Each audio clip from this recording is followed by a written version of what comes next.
الشيطان الرجيم بسم الله الرحمن الرحيم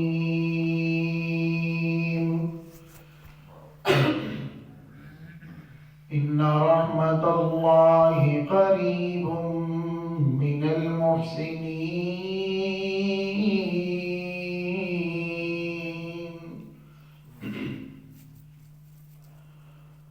ہر قسم کی حمد و ثنا،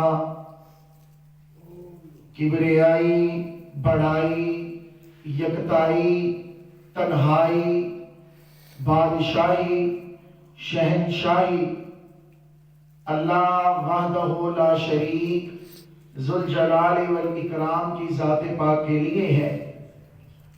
انگنت بے شمار درختوں کے پتوں سے زیادہ، ریت کے ذرات سے زیادہ، پانی کے قطرات سے زیادہ درود و سلام امام الانبیاء، ساقی کوثر، شافی محشر، ہادی و رہبر، نبی القبلتین، خاتم المرسلین، رحمت للعالمین، میرے اور آپ کے پیر و مرشد جناب محمد الرسول اللہ صلی اللہ علیہ وآلہ وسلم کی ذات پاک پر. میرے بزرگوں، دوستوں، عزیز بھائیوں، قبل اس کے کہ میں اپنی گفتگو کو آگے بڑھاؤں، میں اللہ کے حضور درد دل سے دعا کروں گا. جیسے میرے بھائی فرما رہے تھے، حضرت مولانا قاری منیر احمد صاحب رحمہ اللہ تعالی، جو کہ کچھ سال پہلے اس دنیا سے چلے گئے، وہ میرے بھی استاد تھے. حضرت حافظ عبدالباسط صاحب کے بھی استاد تھے. حضرت مولانا عطا اللہ ساجد صاحب ان کے بھی استاد تھے، اور حضرت مولانا ارشد محمدی صاحب کے بھی استاد تھے. ہم سب نے ان سے ہی حفظ مکمل کیا الحمدللہ. تو میں ان کے لیے آپ سے بھی گزارش کروں گا کہ جب کبھی دعا کے لیے ہاتھ اٹھائیں تو میرے استاد محترم کو اپنی دعاؤں میں ضرور یاد رکھا کریں، اور ان کے علاوہ جتنے بھی مسلمان اس دنیا سے جا چکے ان کو اپنی دعاؤں میں ضرور یاد رکھا کریں. تو میں دعا کرتا ہوں کہ اللہ رب العالمین میرے استاد محترم کو، ان کی قبر کو جنت کے باغوں میں سے باغ بنائے، اور نبی صلی اللہ علیہ وسلم کے ساتھ جنت الفردوس میں داخلہ نصیب فرمائے. حضرات، اللہ رب العالمین کے ہمارے اوپر بے شمار احسانات ہیں. اتنے احسان کہ جن کا شمار کرنا کسی کے بس کی بات نہیں. رات میں گزارش کروں گا، بزرگوں کو تو میں کچھ کہہ نہیں سکتا، ہماری محفل کے، ہماری مجلس کے رونق ہوتے ہیں. تو جو نوجوان ہیں ذرا دیواروں کا سہارا چھوڑیں اور چادروں کی بھی جان چھوڑیں. میں آپ کو ایک چھوٹی سی مثال دے کے بات سمجھاتا ہوں کہ ایک مستری کو آپ بلاتے ہیں، مستری کو کسی کام کے لیے بلائیں، اس کو بولیں یار یہ دیوار آپ نے بنانی ہے، وہ کہہ دے کہ میں نے نہیں بنانی. آپ کو تھوڑا غصہ آئے گا کہ یار میں نے اسے کام کے لیے بلایا، وہ آ بھی گیا، آ کے وہ چلا گیا کہ مجھ سے کام نہیں ہوگا.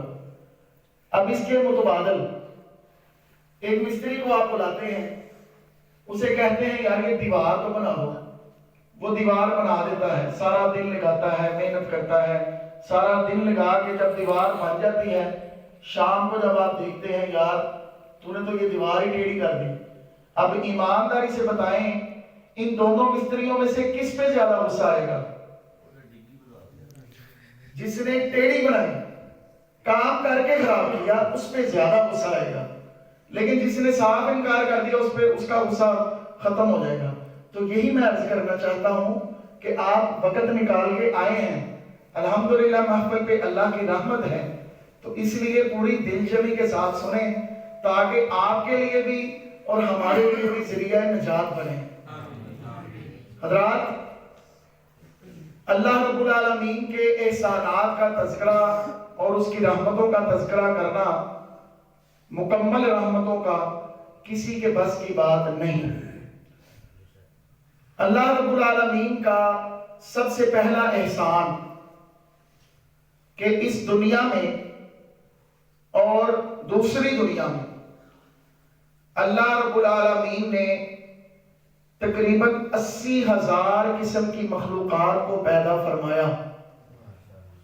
ان 80,000 میں سے جو سب سے اعلیٰ, جو سب سے افضل اور اشرف المخلوقات کا لقب پانے والے اس مخلوق میں سے ہمیں پیدا کیا.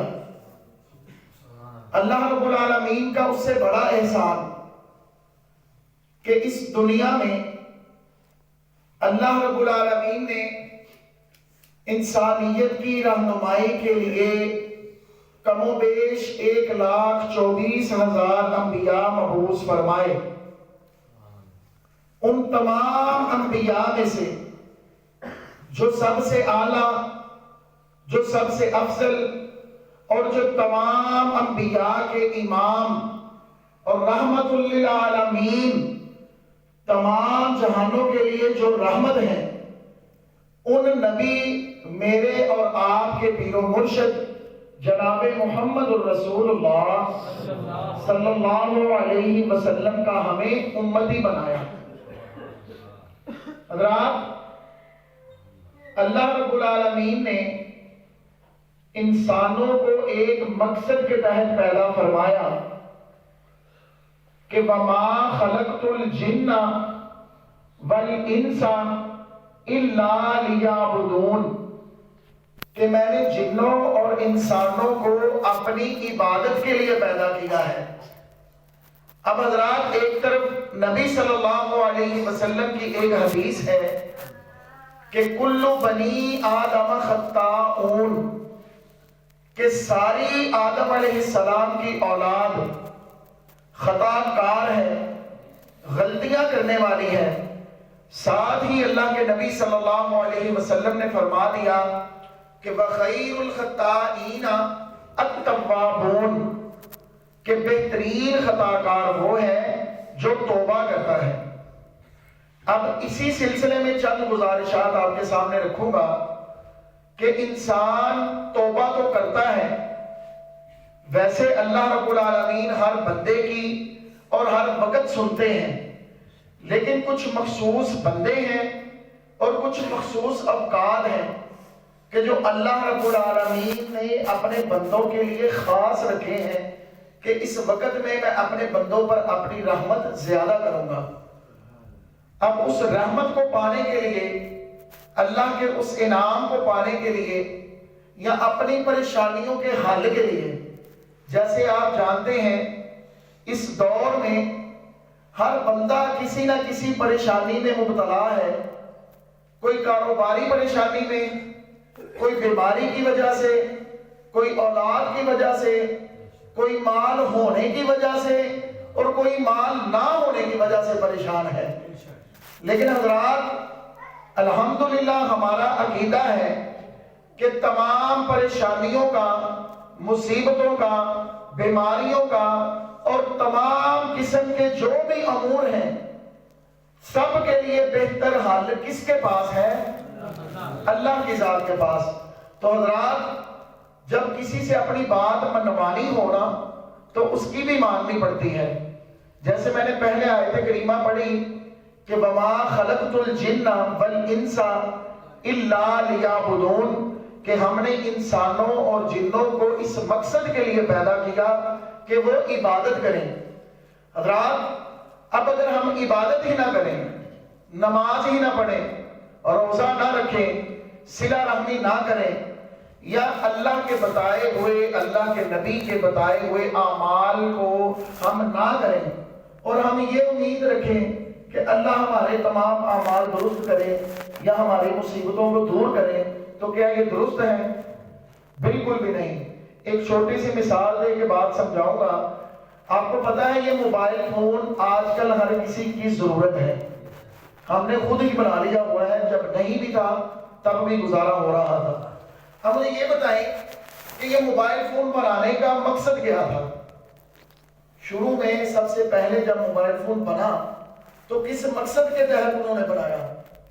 کہ اس سے کال ریسیو ہو سکے، ہم ایک دوسرے کے ساتھ رابطہ کر سکیں، کال ریسیو کر سکیں یا کال ملا کے اگلے سے بات کر سکیں۔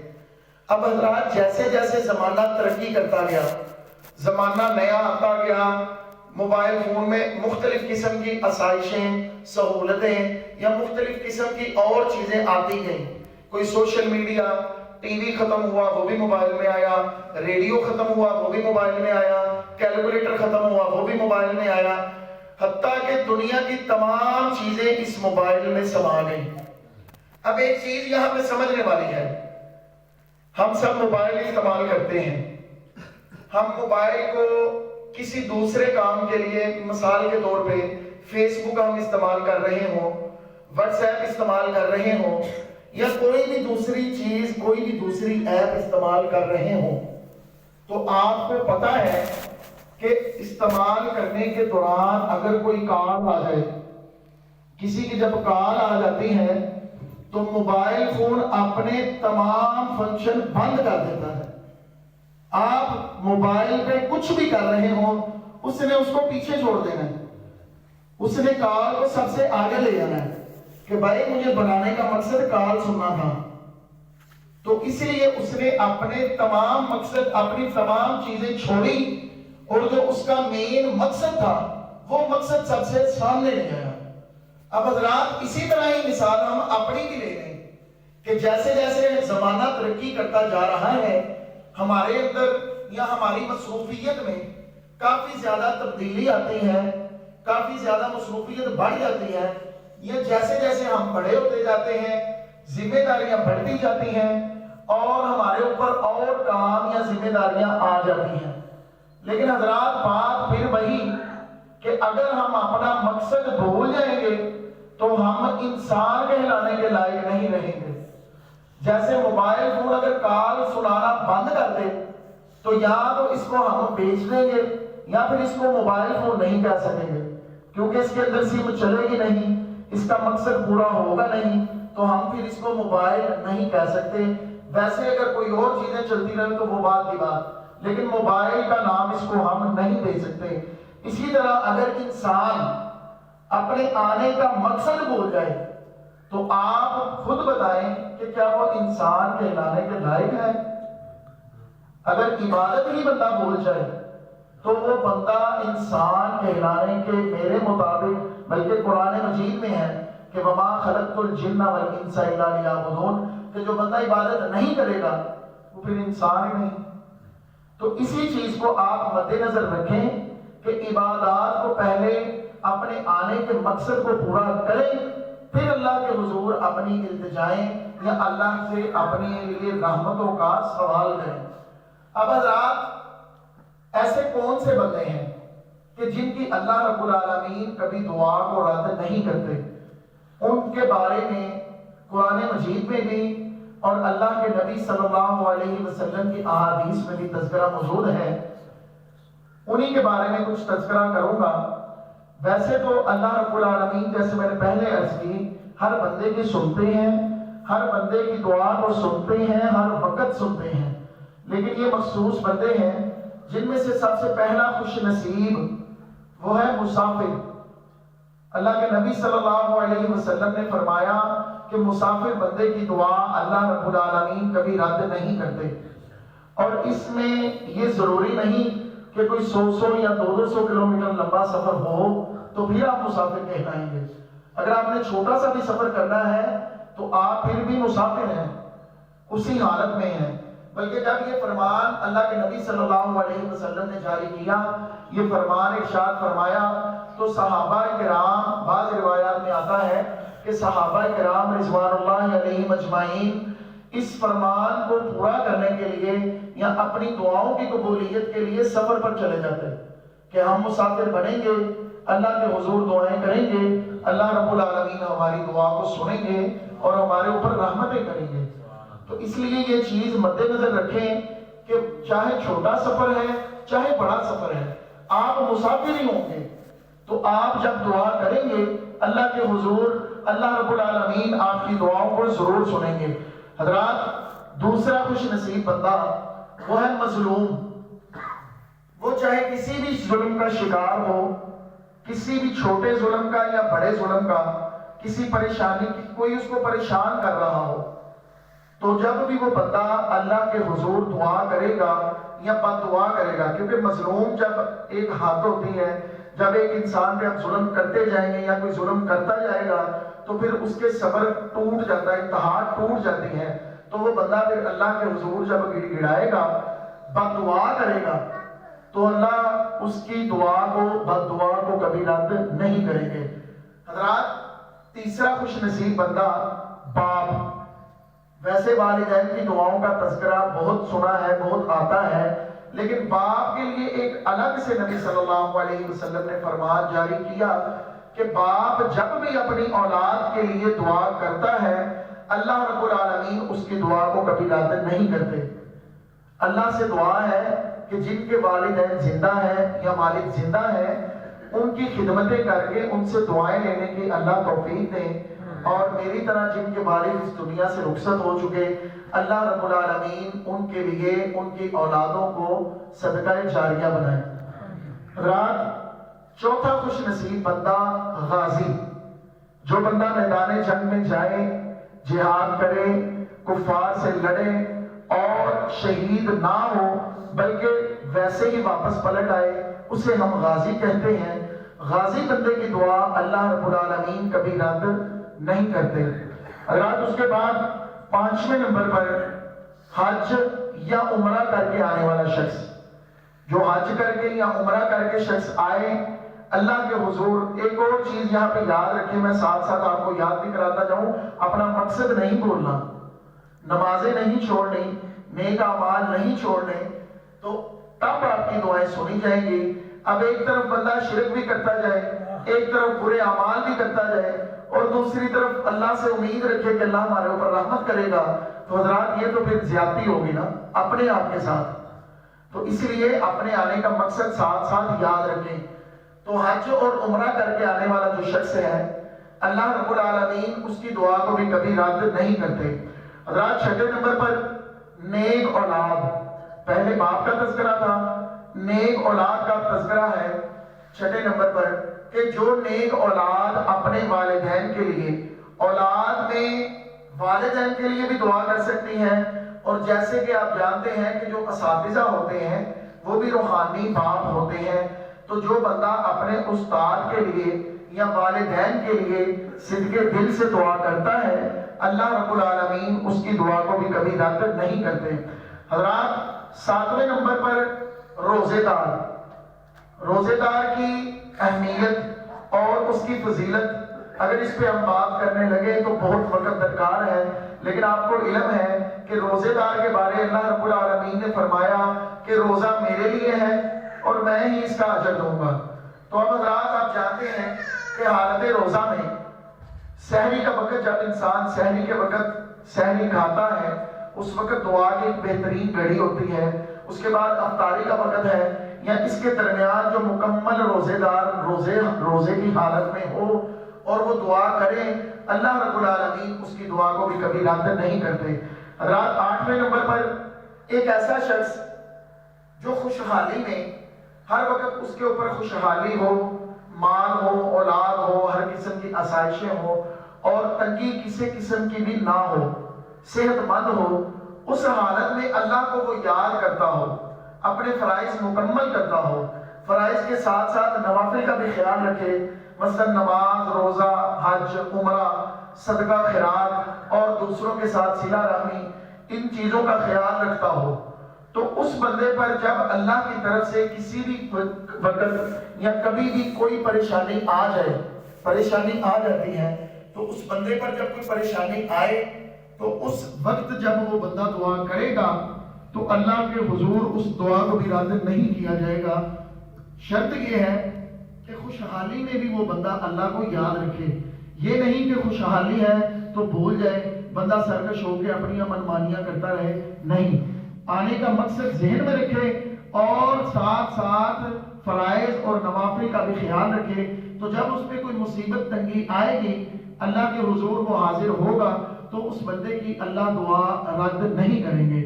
حضرات اس کے بعد نامہ شخص بیمار اور بے قرار یا مصیبت زدہ, قرآن مجید میں ہے امن یجیب المضطر اذا دعا, کہ جب کوئی مصیبت زدہ شخص اللہ کے حضور دعا کرتا ہے یا کوئی بیمار شخص اللہ کے حضور دعا کرتا ہے, اللہ رب العالمین اس کی دعا کو بھی کبھی رد نہیں کرتے. بلکہ حضرت ہمارے نبی صلی اللہ علیہ وسلم نے فرمایا کہ آپ بیمار کی تیمارداری کے لیے بھی جایا کریں اور اس سے جا کے دعا کروایا کریں. یہ بھی الفاظ ہیں کہ آپ بیمار سے جا کے دعا بھی کروایا کریں, کہ اس کے لیے بھی آپ دعا کریں, اس سے بھی آپ دعا لیں. وہ آپ کے لیے جب دعا کرے گا, بیمار یا بے قرار یا کسی مصیبت میں آیا ہوا شخص جب اللہ کے حضور دعا کرے گا تو وہ بندے کی دعا اللہ رب العالمین کبھی رد نہیں کریں گے. حضرات 10ویں نمبر پر بھائی کی دعا ایک بھائی کے لیے غائبانہ, اپنے بھائی کی دعا دوسرے بھائی کے لیے غائبانہ, یعنی آپ کا بھائی اگر آپ کے پاس موجود نہیں تو آپ اس کے لیے جب دعا کریں گے اللہ رب العالمین اس کی دعا, آپ کی دعا کو ضرور سنیں گے. بلکہ ایک حدیث میں ہے کہ جب آپ اپنے بھائی کے لیے جو چیز مانگیں, کچھ بھی آپ اپنے بھائی کے لیے مانگتے ہیں تو اللہ رب العالمین کے فرشتے آپ کے لیے وہی چیز مانگتے ہیں. تو اس لیے آپ کی دعا اس کے حق میں بھی قبول اور آپ کے حق میں بھی قبول. اب حضرات یہاں پہ ایک چیز سمجھنے والی ہے کہ کیا سگا بھائی ہونا چاہیے؟ نہیں, قرآن مجید میں ہی ہے انما المؤمنون اخوہ, کہ مومن آپس میں بھائی بھائی ہیں. تو آپ کے جو کوئی مومن بھائی ضروری نہیں کہ خونی رشتہ ہو, جو بھی مسلمان ہے مومن ہے وہ آپ کا بھائی ہے. اب اس میں حکمت کیا ہے کہ ایک بھائی کی دوسرے بھائی کے لیے اللہ نے اتنی زیادہ فضیلت رکھی. آپ جانتے ہیں جب آپ کا کوئی دوست بھائی آپ کے ساتھ اپنی کوئی خوشی یا غمی آپ کے ساتھ سانجھی یا شیئر کرتا ہے, آپ کو بھی علم ہوتا ہے کہ یار اس وقت میرے بھائی کو, میرے دوست کو اس چیز کی ضرورت ہے, اولاد کی ضرورت ہے, مال کی ضرورت ہے, یا کسی قسم کی کوئی بیماری ہے, اس سے وہ شفا لینا چاہتا ہے. تو حضرات آپ کہیں بھی نہیں جانا, آپ نے اللہ کے حضور ہاتھ اٹھا لینے ہیں کہ اے اللہ میرا فلاں بھائی, میرا فلاں دوست اس وجہ سے پریشان ہے, اے اللہ تو اس کی اس پریشانی کو دور کر.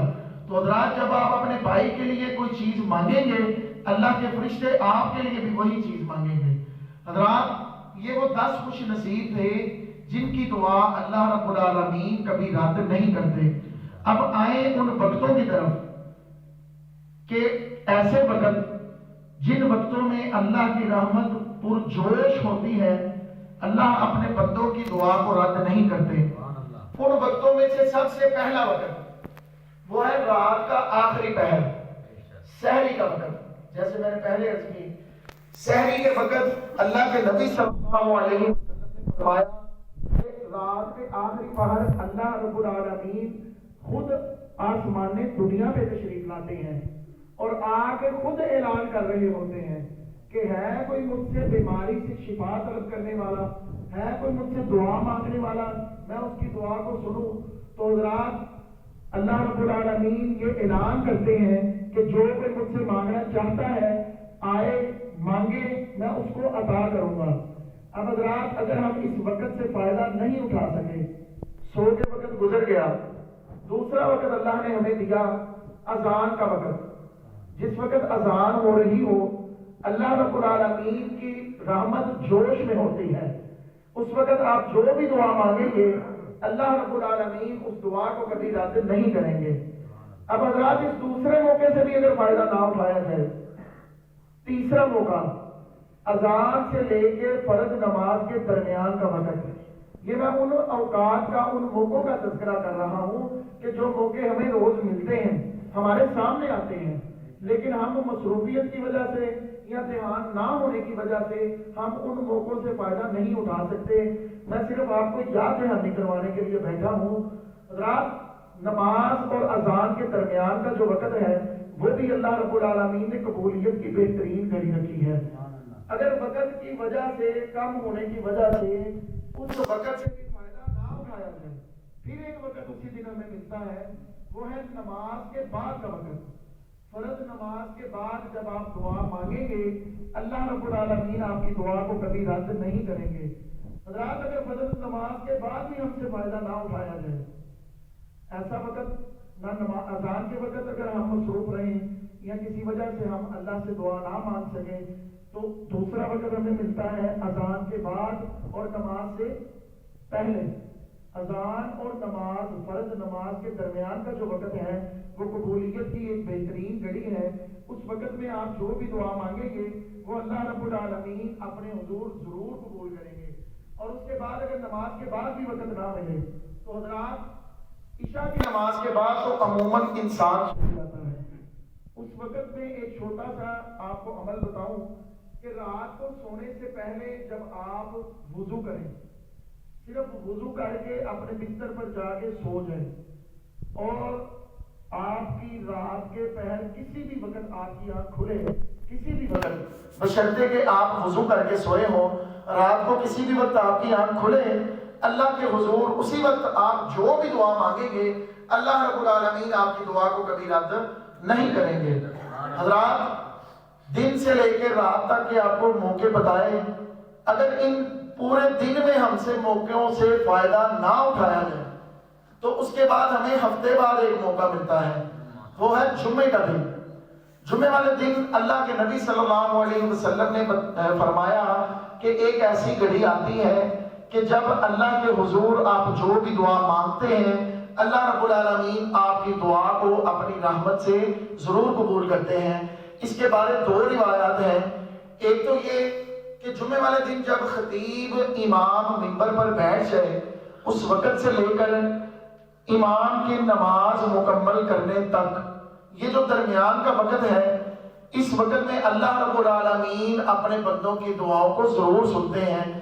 اسی وجہ سے اللہ کے نبی صلی اللہ علیہ وسلم نے جو خطباء ہیں، جو جمعۃ المبارک کا خطبہ دے رہے ہوتے ہیں، انہیں یہ چیز سکھلائی کہ جب آپ خطبہ پڑھ رہے ہوں تو اس وقت خطبے میں آپ اللہ سے دعائیں کیا کریں۔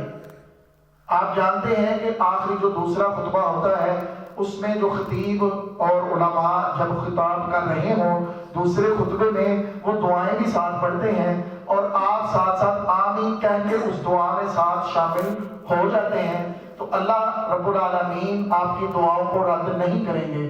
حضرات، دوسری روایت، عصر کا جو آخری وقت ہے، جمعے والے دن عصر سے بعد جو آخری وقت ہے وہ بھی قبولیت کی ایک بہترین گھڑی ہے۔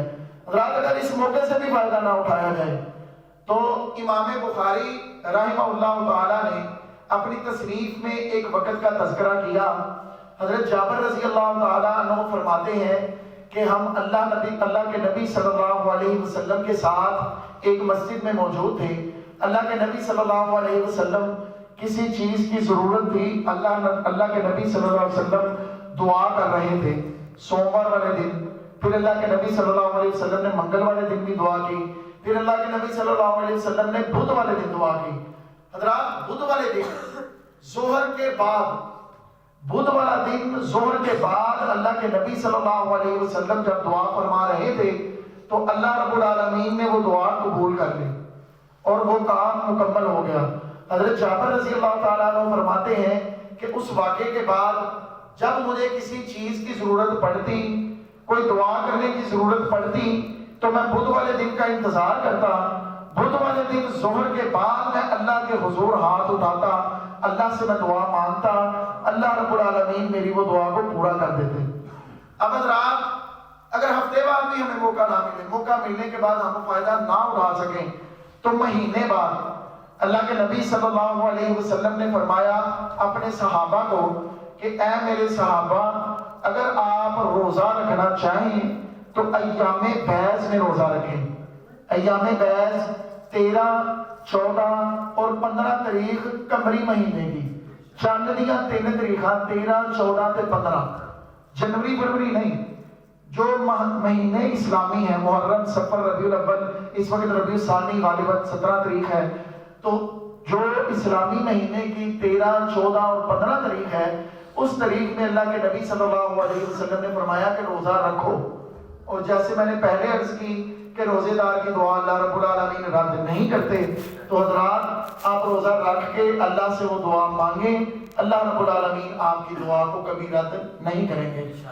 حضرات مہینے بعد بھی ہم موقع سے فائدہ نہ اٹھا سکے تو سال بعد بھی موقع، دیکھیں اللہ رب العالمین نے ہمارے لیے کتنے سنہری موقع رکھے ہیں۔ ہمیں یہاں پہ بازار میں کوئی سنہری موقع، کوئی سیل لگی ہو، ہم کوشش کرتے ہیں، بھاگتے ہیں کہ اس سیل سے، اس سنہری موقع سے جتنا ہو سکے فائدہ اٹھائیں، لیکن ان موقعوں سے ہم پتہ نہیں کیوں نہیں فائدہ اٹھاتے۔ یہ ہماری بدقسمتی ہے۔ اللہ سے دعا ہے اللہ تعالیٰ ہمیں ان موقعوں سے بھرپور فائدہ اٹھانے کی توفیق دیں اور ہمارے اوپر اپنی خاص رحمتیں رکھیں۔ حضرات سال بعد جو موقع ملتے ہیں ان میں سے سب سے اہم رمضان المبارک۔ رمضان المبارک کا پورا مہینہ ہی رحمت ہے کہ شیطان کو جکڑ لیا جاتا ہے اور صرف اللہ رب العالمین اپنی رحمتوں کا ہی نزول کرتے ہیں۔ اگر رمضان کے اوقات میں سے ایک ایک وقت کا تذکرہ کرنا لگو تو بہت سا وقت لگ جائے گا۔ تو بہرحال رمضان میں آپ یہ چیز ذہن میں رکھیں کہ اللہ رب العالمین رمضان میں ہر وقت ہی آپ پر اپنی رحمتیں رکھتے ہیں۔ آپ حالت روزہ میں کوئی بھی دعا کریں گے اللہ رب العالمین آپ کی دعا کو رد نہیں کریں گے۔ اس کے بعد رمضان میں ہی اعتکاف، حالت اعتکاف میں جب انسان کوئی بھی دعا کرتا ہے اللہ رب العالمین اس دعا کو رد نہیں کریں گے۔ حضرات اس کے بعد سال بعد ایک اور موقع، ذو الحجہ کے پہلے 10 دن، ان 10 دنوں کے بارے میں اللہ رب العالمین کے نبی صلی اللہ علیہ وسلم نے فرمایا کہ ان 10 دنوں میں کیے ہوئے اعمال، نیک اعمال، کوئی بھی نیک آپ عمل کر لیں، وہ نیک اعمال عام دنوں کی نسبت اللہ رب العالمین کو زیادہ محبوب ہیں۔ تو حضرات یہ موقع تھے جو ہمیں مسلسل ملتے رہتے ہیں، لیکن کچھ خوش قسمت اس سے فائدہ اٹھا لیتے ہیں، کچھ خوش قسمت نہیں ہوتے، ان سے فائدہ نہیں اٹھاتے۔ تو آپ سے گزارش ہے کہ پریشان نہ ہوا کریں۔ اللہ رب العالمین کی طرف سے آزمائشیں آتی ہیں، قرآن مجید میں ہے وَلَنَبْلُوَنَّكُمْ بِشَيْءٍ مِّنَ الْخَوْفِ وَالْجُوعِ وَنَقْصٍ مِّنَ الْأَمْوَالِ وَالْأَنفُسِ وَالثَّمَرَاتِ، کہ میں اپنے بندوں کو مختلف قسم کی آزمائشیں بھیجتا ہوں، امتحان لیتا ہوں، لیکن آخر میں یہ بھی فرمایا کہ وَبَشِّرِ الصَّابِرِينَ، کہ صبر کرنے والوں کے لیے خوشخبریاں ہیں، رحمتیں ہیں، برکتیں ہیں۔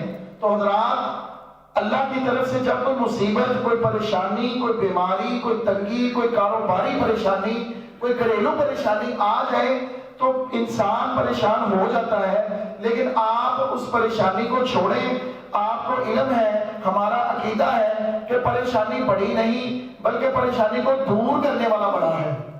آپ مکمل ایمان سے، پختہ ارادے سے اور پکے ارادے اور نیک نیتی سے اللہ کے حضور حاضر ہوں اور اپنی التجا کو رکھیں، اللہ رب العالمین آپ کی پریشانی کو خوشی میں تبدیل کر دیں گے۔ اور اس کے لیے ایک اور چیز جو میں نے پہلے عرض کی کہ اپنا مقصد نہیں بولنا، اس کے ساتھ ساتھ آپ نے صلہ رحمی رکھنی ہے، دلوں کو صاف رکھنا ہے، دل میں سے بغض نکالنا ہے، کینہ ختم کرنا ہے، حسد ختم کرنا ہے، اور سب سے گندی چیز منافقت ختم کرنی ہے۔ اپنے اندر سے یہ چیزیں نکالیں، ان چیزوں کو نکالیں گے، اپنے دلوں کو صاف کریں گے تو ہی ہمارے اوپر اللہ کی رحمتیں ہوں گی، مگر نہ ہمیں اللہ سے رحمتیں مانگنے کا کوئی فائدہ نہیں۔